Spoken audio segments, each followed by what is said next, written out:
Hello everyone, I hope you all are doing well. Today in this video we are going to discuss about biotechnology and its applications. So what is biotechnology? It is a technology that utilize biological system, living organisms or parts of this to develop different products. Its application include bioremediation, waste treatment, food processing industry, medicine, diagnostic, agriculture and energy production. सबसे पहले हम बात करते हैं biotechnological application in agriculture. Food production can be increase by agrochemical based agriculture, second organic agriculture and third one is genetically engineered crop based agriculture. GMO, plant, bacteria, fungi and animal whose gene have been altered. इन सभी के jeans को अगर हम क्या कर दें, कुछ फेरबदल कर दें इनके जीन्स के अंदर, उन्हें बोला जाएगा जेनेटिकली मॉडिफाइड ऑर्गेनिज्म. ये कोई भी प्लांट हो सकता है, बैक्टीरिया हो सकता है, फंजाई हो सकती है और कोई भी एनिमल हो सकता है, जिन्हें क्या बोला जाएगा, जेनेटिकली मॉडिफाइड ऑर्गेनिज्म, अगर उनके जीन के साथ क्या किया गया, कुछ फेरबदल किया गया है. सबसे पहले हम बात करते हैं जेनेटिकली मॉडिफाइड क्रॉप और transgenic crop are prepared by transferring genes from one plant to another. Such genes are known as transgene. जिन जीन्स को हम एक प्लांट से दूसरे प्लांट के अंदर डालेंगे उन्हें क्या बोला जाएगा, transgene. And plant in which foreign genes are introduce, जिस प्लांट के अंदर फॉरेन जीन्स को ऐड किया जाएगा, इंट्रोड्यूस किया जाएगा, उन्हें बोला जाएगा ट्रांसजेनिक क्रॉप्स. जेनेटिक मॉडिफिकेशंस की वजह से क्या क्या फ़ायदे होते हैं, उनकी वजह से जो क्रॉप्स हैं वो मोर टॉलरेंट हो जाती हैं to abiotic stress. Abiotic stress क्या क्या हो सकता है, cold, drought, salt and heat.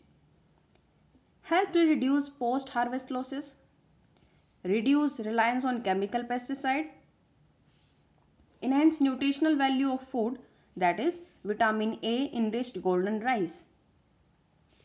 Minerals can be used efficiently by the plants.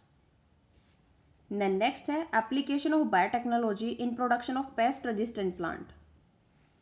Pest resistant plant decrease the amount of pesticides used. Pesticide के यूज़ को कम करने के लिए क्या बनाए जाते हैं, पेस्ट रेजिस्टेंट प्लांट प्रोड्यूस किए गए हैं साइंटिस्ट के द्वारा. उनमें सबसे कॉमन एग्जांपल है BT cotton, the first genetically modified crop of the country. वो कैसे बनाया गया था, जो सॉइल बैक्टीरियम है bacillus thuringiensis produce crystal protein, जिसे क्या बोला जाता है, क्राई प्रोटीन बोला जाता है, that kills certain insect such as lepidopterans, armyworm, beetles and flies. Bt toxin protein exist as inactive protoxin. जो बीटी टॉक्सिन है, बीटी क्यों बोला गया, क्योंकि ये किससे लिया गया है, बैसिलस thuringiensis बैक्टीरिया से लिया गया है. और कौन सा प्रोटीन है, क्राई प्रोटीन है. नॉर्मली ये बैक्टीरिया के अंदर इनएक्टिव स्टेज में होता है, but once an insect ingest this inactive toxin it convert into active stage. क्यों, क्योंकि इंसेक्ट के अंदर क्या होता है, अल्कलाइन पीएच होता है of the gut which solubilize the crystal. This cause swelling and lysis of epithelial cells of midgut and leading to the death of insect larva. यहाँ पर बात की गई है कि जो बैक्टीरिया का क्राई प्रोटीन है उसे यूज़ किया जाता है प्लांट के अंदर इंट्रोड्यूस कर दिया जाता है बैक्टीरिया से, कहाँ पर, प्लांट में. और उस प्लांट को जब भी कोई इंसेक्ट कौन से हो सकते हैं, अभी हमने बात की थी, आर्मी वॉर्म हो सकते हैं, बीटल्स हो सकते हैं, फ्लाइज हो सकती हैं, जो कॉटन के प्लांट को नुकसान पहुँचाते हैं. वो जैसे ही इन्हें इंजेस्ट करने के लिए आएंगे उनके अंदर क्या चला जाएगा, क्राई प्रोटीन चला जाएगा. और क्राई प्रोटीन प्लांट के अंदर और बैक्टीरिया के अंदर, दोनों के अंदर ही क्या था, इनएक्टिव स्टेज में था. लेकिन जैसे ही उसे अल्कलाइन पीएच मिलेगा वो एक्टिवेटेड हो जाएगा और वहाँ पर क्या कोज कर देगा, लाइसिस कोज कर देगा उसकी एपिथेलियल सेल्स में, और उसकी वजह से क्या हो जाएगा, इंसेक्ट की डेथ हो जाएगी. BT toxin gene were isolated from the bacillus thuringiensis, जैसे कि हमने बात की थी अभी लास्ट पॉइंट में, and incorporated into the several crop plant such as cotton or brinjal and maize. Bt toxin is coded by gene called cry gene which are different types. Cry gene के भी different type हैं और different genes को different हम क्या कर सकते हैं, insect के लिए use कर सकते हैं, उनके against use कर सकते हैं plants के अंदर. जैसे cry first AC and cry second AB को use किया जाता है to control cotton bollworms, और cry first AB and cry 2 AC को यूज़ किया जाता है to control corn borer worm को. उसके बाद हम बात करते हैं pest resistant plant. Meloidogyne incognita infect the root of tobacco plant and causing reduction in yield. यहाँ पर एक मिलोडीगाइने इनकॉग्निशिया है जो क्या करता है, टोबैको प्लांट में बहुत ज़्यादा नुकसान करवा देता है। उसे कम करने के लिए prevention of nematode Meloidogyne incognita parasitism on roots of tobacco plant is done by RNAi। इससे RNAi टेक्नोलॉजी को हम यूज़ करके क्या कर सकते हैं, जो टोबैको प्लांट की यील्ड है उसे रिड्यूस होने से बचा सकते हैं। RNAi क्या है, ये एक मेथड है of cellular defence in all eukaryotes. Nematode specific genes were introduced into the host plant using agrobacterium as a vector। क्या किया जाएगा, नीमाटोड के जो स्पेसिफिक जीन्स हैं वो इंट्रोड्यूस किए जाएंगे होस्ट प्लांट के अंदर। होस्ट प्लांट कौन सा है हमारा, यहाँ पर हमने बात की है टोबैको प्लांट की, तो होस्ट प्लांट हमारा क्या हो गया, टोबैको प्लांट। और किसकी हेल्प से हम ये करेंगे, वेक्टर कौन होगा हमारा यहाँ पर, agrobacterium as a vector. The introduction of DNA was such that it produced both sense and antisense RNA in the host cell. Normally क्या होता है, DNA की वजह से क्या होता है, RNA प्रोड्यूस होता है और RNA से प्रोटीन की फॉर्मेशन होती है। लेकिन यहाँ पर हम क्या करेंगे, हमने साइंटिस्ट ने क्या किया, जो DNA है उसे इंट्रोड्यूस करने से पहले कुछ इस तरीके से इंट्रोड्यूस किया जाता है कि वो दोनों ही सेंस और एंटीसेंस RNA दोनों ही प्रोड्यूस करे। अगर वो दोनों ही प्रोड्यूस करने लग जाएगा तो दोनों RNA क्या हो जाएंगे, एक दूसरे के कॉम्प्लीमेंट्री हो जाएंगे और साथ में क्या बना लेंगे, डबल स्ट्रैंडेड RNA प्रोड्यूस करना शुरू कर देंगे, जिसकी वजह से साइलेंसिंग कोज हो जाएगी। और साइलेंसिंग होने की वजह से जो मिलोडीगाइने इनकॉग्निशिया की वजह से जो लॉस हो रहा था टोबैको प्लांट में वो कम हो जाएगा।